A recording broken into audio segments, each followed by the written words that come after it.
Assalamualaikum warahmatullahi wabarakatuh. Perkenalkan, nama saya Windy Kartika, NIM 20234021 dari Prodi Perpustakaan dan Ilmu Informasi. Di sini saya akan memenuhi tugas pengantar psikologi. Baiklah, saya akan mewawancara teman saya.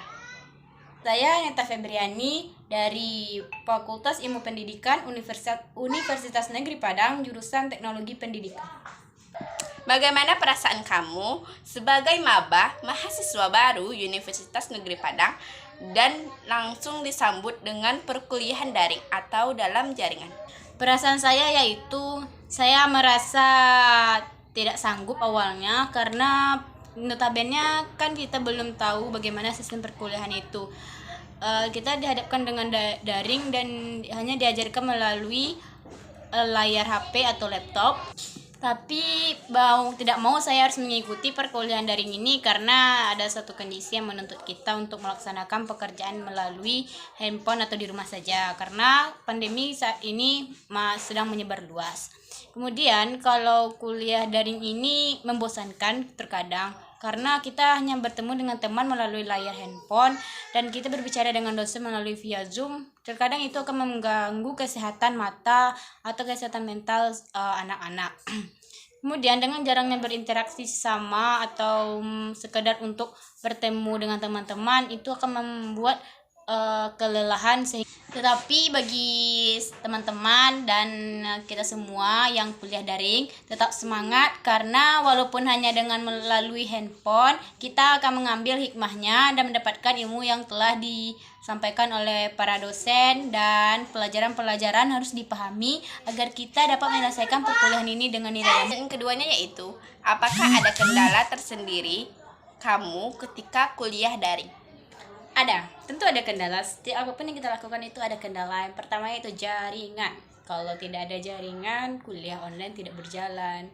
Yang kedua kuota. Kalau tidak ada kuota ya tentu tidak ada jaringan kan.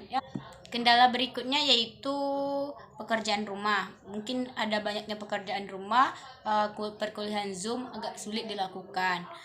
Kemudian masalah fasilitas yang tersedia. Mungkin di suatu pelajaran itu ada yang meminta kita untuk menggunakan kamera ataupun pencahayaan dan kita terhalang dana untuk membelinya. Jadi kita membuat tugas itu seadanya saja. Jadi tentulah lebih tinggi nilai yang lain daripada kita. Itu salah satu kendalanya. Apakah kamu mengerti dengan penjelasan materi yang diberikan oleh dosenmu? Baiklah, dan saya jawab. Materi yang dijelaskan dari dosen itu ada yang saya mengerti, ada yang tidak saya mengerti. Karena tidak semua dosen itu menjelaskan materinya dengan menurut kemampuan saya menerimanya. Ada yang saya mengerti ketika dosen itu menjelaskan dengan secara rinci. Ada juga dosen yang menjelaskan cepat, tetapi karena adanya waktu Zoom yang terbatas, mungkin itu salah satu kendalanya sehingga mereka menjelaskan poin-poinnya saja, tidak menjelaskan apa yang menjadi rincian hal tersebut, sehingga dengan mahasiswa itu memiliki kemampuan yang berbeda-beda dalam menangkap setiap materi yang dijelaskan. Ada yang langsung paham sekali dijelaskan, ada yang dijelaskan dulu terlebih rinci lagi baru dia paham. Itu bagaimana perasaan kamu saat mengerjakan UTS atau UAS pada semester 1 yang telah kamu lalui? Perasaan saya yaitu campur aduk, deg-degan, takut, ya begitulah. Karena waktu saya pernah UAS dulu semester 1 saya UAS 2 mata kuliah dengan jam yang sama dan saya mengerjakannya di dua fasilitas. Pertama di laptop dan di handphone.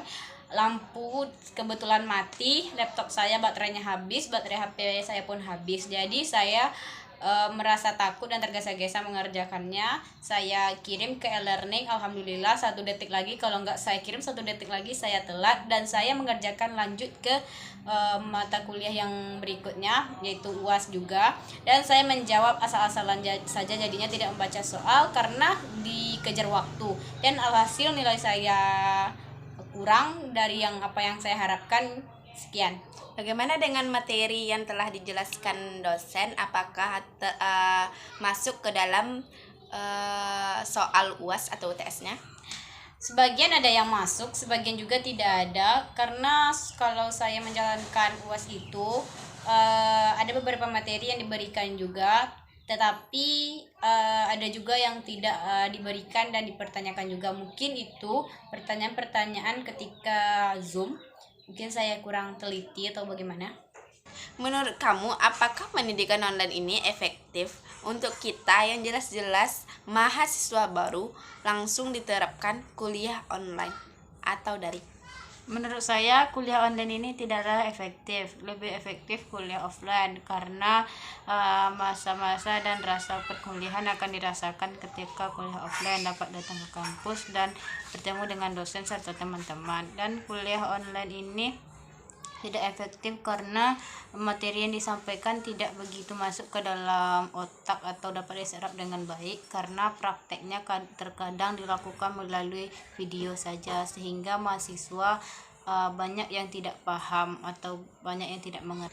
Bagaimana menurut kamu dengan absen yang rentang waktunya hanya beberapa menit ketika jaringan tidak memadai?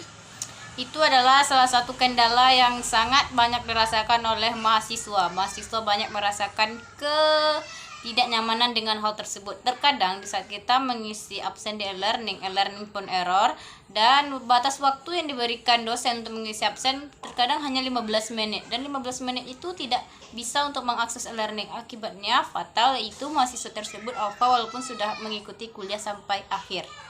Dan bagaimana dengan tugas yang diberikan dosen pada pembelajaran daring ini? Tugas yang diberikan pada saat pembelajaran daring ini cukup banyak dan cukup menyita waktu kita untuk mengerjakannya, tetapi terkadang itu tergantung mahasiswa. Jika mengerjakannya cepat maka akan selesai cepat, jika kita mengundur-undur maka akan semakin menumpuk. Tetapi ada juga dosen yang memberikan tugas dan hanya memberikan tugas saja setiap jam mata kuliah dan mengumpulkannya di waktu yang cepat. Dengan rentang waktu yang cepat itu, mahasiswa akan berprinsip dan bermindset seperti ini: yang penting siap, mau salah apa benar itu nggak dipeduliin. Akhirnya nilai mereka pun juga anjlok. Menurut kamu, apakah ada dampak kuliah daring ini terhadap psikis mahasiswa? Tentu ada. Saat saya menjalani perkuliahan daring ini, menurut pengalaman saya pribadi dan saya merasakan sendiri, mata saya agak sedikit sakit karena perih. Mungkin karena saya terlalu menatap Zoom dengan cukup lama dan menggunakan handphone untuk membuka e-learning serta grup WhatsApp yang selalu saya pantau, karena terkadang di satu hari ada mata kuliah yang melakukan Zoom-nya bersamaan, dan itu menyita waktu kita untuk hanya menatap layar handphone ini. Seperti yang kita tahu, layar handphone ini mengandung cahaya yang dapat merusak mata jika menggunakannya terlalu lama. Dan setelah saya Zoom, ada teman saya waktu itu minta izin kepada dosen karena dia tidak bisa mengikuti perkuliahan Zoom dikarenakan ia mengalami psikis yang kurang sehat dikarenakan terlalu menatap layar handphone yang cukup lama, sehingga matanya sakit dan penglihatannya agak sakit, dan dia dirawat di rumah sakit, sehingga ia melakukan Zoom dengan cara tidak menghidupkan kamera tapi hanya bisa mendengarkan saja. Saya akan mengajukan pertanyaan ke-9. Pertanyaan ke-9 yaitu, apakah kamu merasa tidak kuliah karena tidak realisasi langsung dengan teman kamu? Saya merasa kuliah karena ada pertemuan dengan dosen, yaitu melalui via Zoom. Kadang dijelaskan, tapi kadang di saat rasa jenuh dan rasa bosan datang kepada kita juga merasa tidak kuliah karena ada sebagian dosen yang hanya memberikan silabus saja tanpa memberikan tugas ataupun absen. Absen adalah inisiatif kita untuk membuatnya di WA. Sekian. Yang ke-10, saya akan mengajukan kesan dan pesan kamu sebagai mahasiswa baru yang mengikuti perkuliahan di rumah dengan pembelajaran online selama COVID-19. Kesannya yaitu perkuliahan ini banyak hikmahnya, ada manfaatnya dan ada juga ruginya, tapi lebih banyak manfaatnya. Terkadang kita menginginkan kuliah offline itu hanya untuk bertemu dan merasakan seperti apa bangku perkuliahan itu. Tapi semua yang terjadi di dunia ini adalah kehendak yang kuasa dan kita. Kemudian pesan yang saya sampaikan kepada Maba 2021, kalian itu harus lebih semangat lagi karena kami juga melakukan perkuliahan secara daring selama 1 tahun dan 2 semester. Sedangkan kabar-kabarnya mahasiswa baru sekarang sudah langsung tatap muka.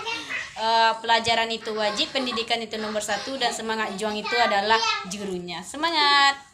Sinilah wawancara saya. Terima kasih kepada Neta yang telah menemani saya wawancara dan membantu saya untuk menyelesaikan tugas perkuliahan saya. Sampai di sini.